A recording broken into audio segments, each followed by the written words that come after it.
বন্ধুসকল নমস্কাৰ আশা ৰাখিছোঁ আপোনালোক সকলো কুশলে আছে আৰু কুশলে থাকিব লাগে বন্ধুসকল ইতিমধ্যে আপোনালোক সকলোৱে জ্ঞাত হৈছে যে বহু সংখ্যক কৰ্মচাৰীয়ে বৰ্তমান সময়ত এনপিএছৰ পৰা ইউপিএছলৈ কনভাৰ্ট হৈ আছে আৰু আপোনালোকৰ সহায় হোৱাকৈ আজি আপোনালোকক এই সময়ত ইউপিএছৰ একেবাৰে ভিতৰৰ কিছুমান অতি গুৰুত্বপূৰ্ণ ইনফৰমেশ্যনৰ বিষয়ে জনাবলৈ যত্ন কৰিম যিসমূহ ইনফৰমেশ্যনৰ বিষয়ে জনাটো প্ৰতিজন কৰ্মচাৰীৰ বাবে বৰ্তমান সময়ত অতিকৈ দৰকাৰী তে বন্ধুসকল এটা গুৰুত্বপূৰ্ণ ইনফৰমেশ্যন পালো আৰু পোৱাৰ লগে লগে আপোনালোকৰ সৈতে শ্বেয়াৰ কৰিছো আশা ৰাখিছো আপোনালোকে ভিডিঅ'টোৰ সৈতে সহযোগিতা কৰিব তে দেৰি নকৰাকৈ গুৰুত্বপূৰ্ণ ইনফৰমেশ্যনটোৰ পাছৰ অংশটো আপোনালোকৰ সন্মুখত জনাবলৈ যত্ন কৰিছো চাওক যেহেতু ইউপিএছৰ যিখন অফিচিয়েল নোটিছ আছিল সেই নোটিছখনক অসমীয়া অনুবাদ কৰোতে যথেষ্ট দীঘল হ'ল গতিকে কেইবাটাও পাৰ্ট কৰি বা ভিডিঅ'ৰ যোগেৰে আপোনালোকক জনাবলৈ চেষ্টা কৰিছো আৰু এইখিনিতে আপোনালোকক জনাবলৈ লৈছো যে ইতিমধ্যে আমাৰ ইউটিউব চেনেলত ইউপিএছৰ যিখিনি গুৰুত্বপূৰ্ণ ইনফৰমেশ্যন সেই গুৰুত্বপূৰ্ণ ইনফৰমেশ্যনসমূহ অফিচিয়েল নোটিছখনৰ পৰা সংগ্ৰহ কৰি কেইবাটাও পাৰ্টত জনাবলৈ যত্ন কৰিছো আৰু ইতিমধ্যে ইউপিএছ নামেৰে এটা নতুন প্লেলিষ্টটো আৰম্ভ কৰিছো য'ত আপোনালোকে পাৰ্ট বাই পাৰ্ট ইনফৰমেশ্যনসমূহ সহজতে জানিবলৈ বা বুজিবলৈ সক্ষম হ'ব আৰু সেই প্লেলিষ্টৰে আজি 3 নম্বৰ বা তৃতীয় ভিডিঅ'টো আপোনালোকৰ সন্মুখত আনিবলৈ চেষ্টা কৰিছো দেৰি নকৰাকৈ গুৰুত্বপূৰ্ণ ইনফৰমেশ্যনটোলৈকে যাবলৈ বিচাৰিছো চাওক ইউপিএছত ফ্যামিলি পে আউট বুলিলে কি বুজায়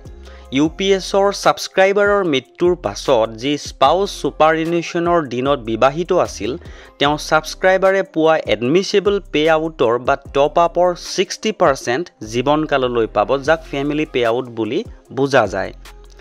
যদি সাবস্ক্ৰাইবাৰে মৃত্যুৰ আগত ইউপিএছৰ সুবিধা দাবী নকৰে স্পাউসে পাবনে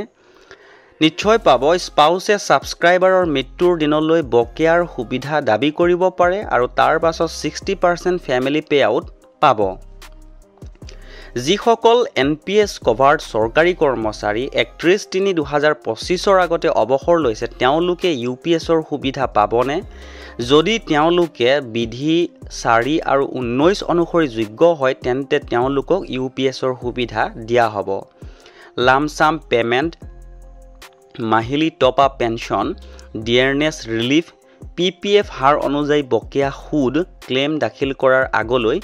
এই সুবিধাবোৰ এনপিএছত পোৱা সুবিধাৰ উপৰিও দিয়া হ'ব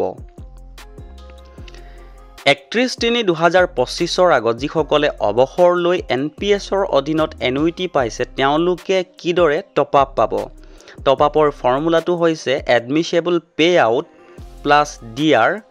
representative annuity payout representative annuity rate আৰু amount বুলিলে কি বুজা যায় জানুৱাৰী 2014 পৰা মাৰ্চ 2025 সময়ছোৱাৰ representative annuity rate বা শিডিউল 6ত দিয়া আছে representative annuity amountটো এনেকুৱা ধৰণৰ গণনা কৰি তেওঁলোকে উলিয়াইছে আৰু অফিচিয়েল নোটিছখনত প্ৰকাশ কৰিছে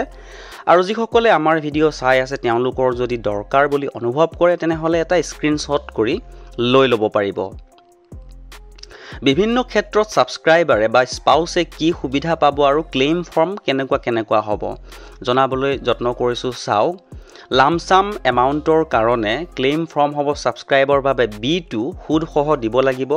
আৰু স্পাইসে লাভ কৰিছে নে নাই হেতু জনাব লাগিব স্পাইসে সাবস্ক্ৰাইবাৰে যদি লাভ নকৰে তেনেহলে ক্লেইম ফৰ্ম B6 সুদ সহ দিব লাগিব এইখিনি আপোনালোকে স্ক্ৰিনশ্বট লৈ ল'ব স্ক্ৰিনশ্বট লৈ ল'লে জানিবলৈ সক্ষম হ'ব আৰু গুৰুত্বপূৰ্ণ ইনফৰমেশ্যন জনাইছো লামসাম এমাউন্টৰ বাবে ফাইনেল উইথড্ৰলৰ বাবে মান্থলি পে আউটৰ বাবে বা এক্সেস কৰ্পাছৰ বাবে কি ফৰ্ম হয় সাবস্ক্ৰাইবাৰৰ কাৰণে ফৰ্ম কি হ'ব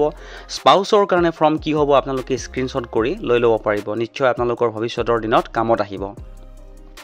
কিমান ব্যক্তিয়ে এচিয়ৰ্ড পে আউট পাব পাৰে তলত দিয়া ক্ষেত্ৰতহে এচিয়ৰ্ড পে আউট দিব পাৰিব 10 বছৰৰ কোৱালিফাইং সাৰ্ভিসৰ পিছত সুপাৰএনুৱেশ্যন FR 56 জেৰ অধীনত অৱসৰ নন পেনাল্টি 25 বছৰৰ পিছত চেষ্টা অৱসৰ ললে সুপাৰ এচিয়ৰ্ড পে আউট ল'ব পাৰিব বন্ধুসকল বৰ বেছি দীঘল কৰা নাই এইবাবেই যে বহুতো গুৰুত্বপূৰ্ণ ইনফৰমেশ্যন আছিলে যিখন অফিচিয়েল নটিচ আমি সংগ্ৰহ কৰিছিলোঁ আৰু সেই নটিচখনৰ যিখিনি গুৰুত্বপূৰ্ণ ইনফৰমেশ্যন পাৰ্ট বাই পাৰ্ট আপোনালোকক জনাবলৈ যত্ন কৰিছোঁ আৰু ইয়াৰ পাছতো আপোনালোকৰ বাবে ভিডিঅ' লৈ আনিম যথেষ্ট গুৰুত্বপূৰ্ণ ইনফৰমেশ্যন ইনক্লুড হৈ আছে সেইবাবেই বহুত বেছি দীঘলীয়া নকৰাকৈ আপোনালোকক পাৰ্ট বাই পাৰ্ট জনাবলৈ যত্ন কৰিছোঁ যদি ইনফৰমেশ্যনসমূহ ভাল লাগিছে বা আগলৈকো যদি আপোনালোকে এনেকুৱা ইনফৰমেশ্যন পাই থকাটো বিচাৰে তেনেহ'লে চেনেলটো ছাবস্ক্ৰাইব কৰি যাব বুলি অনুৰোধ কৰিম